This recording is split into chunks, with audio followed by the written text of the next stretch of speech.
We continue the conversation on International Women's Day 2017. The hair care market, that's in Nigeria, was valued at about 116.4 billion naira. In that year, I think skincare products generated sales of about 92 billion naira, while bath and shower items brought in 81.8 billion, and color and cosmetics hauled in about 40.4 billion, according to research from Statista. So we're going to talk about the personal care market, but of course also talk about International Women's Day from the entrepreneur's perspective. Joining us to discuss further is, of course, Koyinsola Vera Cruz, who's the founder and CEO of Tresses Haircare. Good morning to you. Thank you so much for joining us. Good morning. Thank you for having me. And happy International Women's Day. Thank you. So we've asked the same question of all of our guests today.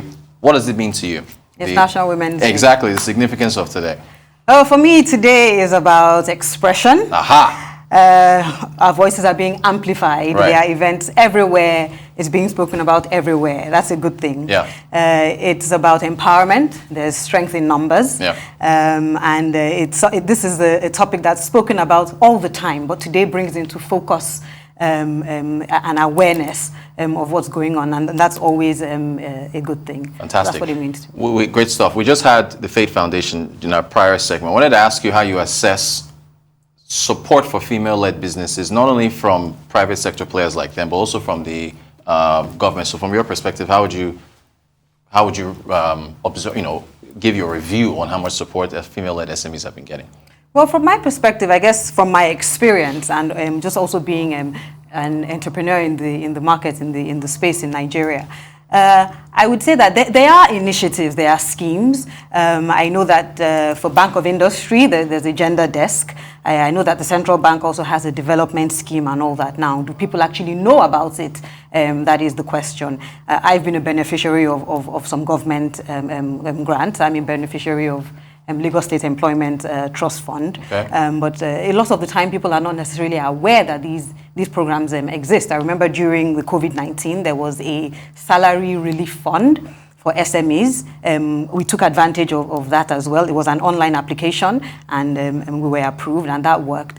So there's improvement. However, is there an awareness to majority of the operators in the market? Not necessarily. However, with the private sector, with the organizations like Fate Foundation, which I'm an alumni of, organizations like WIMBIS, there's a lot of support for SMEs in that regard.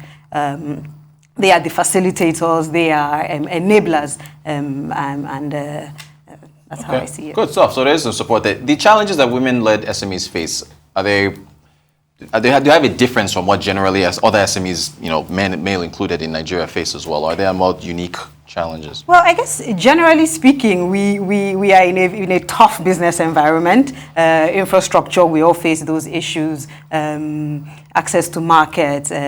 But there are peculiarities when it comes to women. Of course, you can't ignore gender biases, right, which is the theme for this year. Exactly. Right? Yep. Whether conscious or unconscious, yeah. They do exist, and so they can be limiting. Sometimes female-led businesses get they would get deprioritized over other sorts of societal roles and whatnot. And that definitely has an effect on the growth of businesses. So I guess to combat that, it sounds like it's there's an awareness side in addition to assist. There's when you target the bias as well as, so there's a psychological thing here as far as what to do in addition to the normal financial support and everything else. Absolutely, there are organizations that take this into consideration and try to mitigate the gaps. For example, like Access Bank, for example. The LSCTF as well, for example, they put together these workshops and whatnot that basically allow female entrepreneurs to upskill, and that helps. Your business, you're in personal care. We put up those numbers, the statistics data from 2017, moving from direct to home, basically a one-woman business, to now, I think you've got staff of 10, 12. What was that growth like? Well, I mean, that stemmed from a few things. I guess I would say as a founder, I'm a lawyer by profession. Okay. And now I'm in entrepreneurship. So as a founder, I had to do a lot as far as upskilling myself. About 6 months into getting into business, that's when I went to Faith Foundation, because I knew that there were issues around things like capital allocation and, the numbers, accounting, operations, processes and whatnot that I just really needed to understand if we were trying to take the idea from zero to hero. As far as training as well, the personal care industry is largely underdeveloped, even though it's a vast, wide industry in Nigeria. So, a lot of training had to be put into it. And then, of course, demand. We brought a product into the industry that, or into the market that was new. And, the yield was so much that we've had to find clever ways around demand while also trying to operate in this environment with so high keeping your costs down, right? Exactly. Right, yeah. You know where I'm going with that. Exactly. Okay, great stuff. As far as the personal care, you just mentioned that it's vastly underdeveloped, personal care industry. So does that mean that the barriers to entry are low? How would you describe the market for personal care? I would say that the barriers to entry are personal care is a vast industry. It encompasses well-being, lifestyle, really, and that's a vast space. And the barriers to entry can be quite low. But I think what's important is professionalism. I think that differentiation, if you can differentiate yourself and show that unique offering, I think that's where the barrier is low. I believe that in the personal care industry, that barrier into, would I call it the elite sector of leadership in that industry is built on trust. And if you can build that as a solid foundation, then that mitigates that barrier to entry. All right, great stuff. Now, technology. We're talking about a survey that was carried out as far as women-led businesses growing, and as far as the tech space, there's been some growth there. What role for your sector has tech played in, I guess, streamlining operations or making things more efficient? Okay. Well, I would say there's the part tech has played within the business as far as operations and also as far as delivering the product. Operationally, of course, I mean, everything is foundationally built on tech as far as client management, of course, proper client management systems that helps with client retention and whatnot, proper accounting systems, and just systems that allow the business to operate properly so that upon scale, everything is automated and then, then it scales through. As far as delivering the product, I believe, especially with the pandemic, we saw a rise in virtual sales, virtual consultations and things like that within the personal care space, whether it was from fitness to health to wellness, all of that was able to be transacted online. So definitely, I guess I think tech is the underlying foundation around our branding, around our digital marketing, our activations, and all of that. So, of course, in any sector these days, you can't underestimate tech. So services makes up about 54% of Nigeria's economy. Yeah, there's the African Continental Free Trade Area Agreement, which is trying to integrate, trade and so on. For your industry, does the AFCFTA provide any opportunities in terms of getting your services out to other African?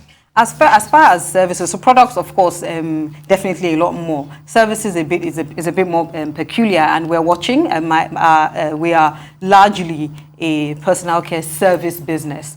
As far as moving into products, it's in the works, 3, maybe 5 year plan. I mean, it's a very difficult economy, so we are watching and we are seeing how that actually plays out and what benefits we can get from it. The sector definitely will benefit from it. Right now, as far as finished materials, we do not necessarily have a lot of those in Africa. But I do believe that as we progress and as these things come to play, we will benefit from it. Everyone keeps saying, there's a lot you've said there. Okay, wait, so in that case, okay, let me back up.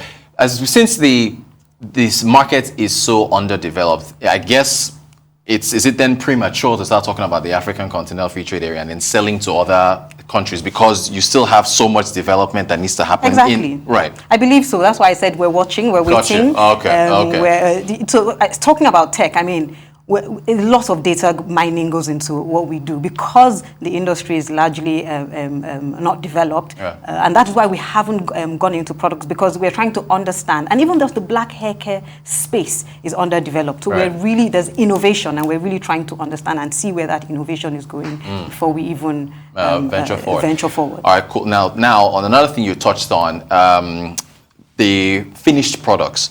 So is that an issue with, the manufacturing sector has talked a lot about being able to, use raw materials here, but then there's the imports part aside of it. Exactly. So that's also something you face as well? Yes, exactly. That is the main problem. That's the gist of it. That's the problem. All right. Yeah, but go ahead. So sourcing of raw materials and so on and so forth, that goes into the finished products you make, that's another hurdle, so to speak. That's a big hurdle, and that's why we haven't played in that space yet. We've tried, we've dabbled, but it just hasn't worked. It hasn't made sense financially. It just hasn't made sense as a business to look in that area. We are hoping that as this agreement pans out, as other ancillary businesses and whatnot take advantage of it, eventually we will find space within that to play. Very encouraging. Looks like, glad we had you on. Lots of potential in the personal care space in Nigeria. Absolutely. Happy International Women's Day. Thank you. Koyinsola Vera Cruz, CEO of Tresses Haircare. Appreciate you coming on. Thank you.